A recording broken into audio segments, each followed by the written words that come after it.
জীবনে রিগ্রেট রাইখেন না। যা কিছুই করেন নিজের সবটুকু দিয়ে করেন। কাউকে ভালোবাসলে উজাড় করে ভালোবাসেন। একটা পরীক্ষা দিতে গেলে নিজের 100% এফোর্ট দেন।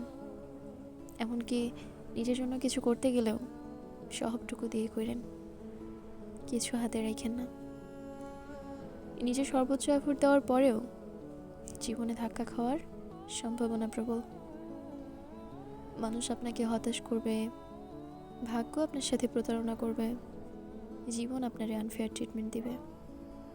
কিন্তু তাই বলে নিজের চেষ্টায় ঘাটতি রাখা যাবে না। একটা পরীক্ষায় ফেল করার পর আপনার যেন মনে না হয়, ইস আর একটু চেষ্টা করলেই হইতো। একটা মানুষকে হারিয়ে ফেলার পর আপনার যেন মনে না হয়, আর একটু এফোর্ট দিলে বোধহয় মানুষটাকে ধরে রাখতে পারতাম। এই যে আফসোসের আগুনটা একদম নরকের মতোই পোড়ায়। এই নরকটা আমাদের নিজ হাতে তৈরি। হেলায়, অলসতায়, ভয়ে, সংকোচে যে সময়ের কাজগুলো আমরা সময়ে করি নাই, এই আফসোসের নরকটা তখনই তৈরি হয়ে গেছে। আমাদের সেটার জন্যই আফসোস হয়, যেটা আমরা সময় থাকতে করতে পারি নাই।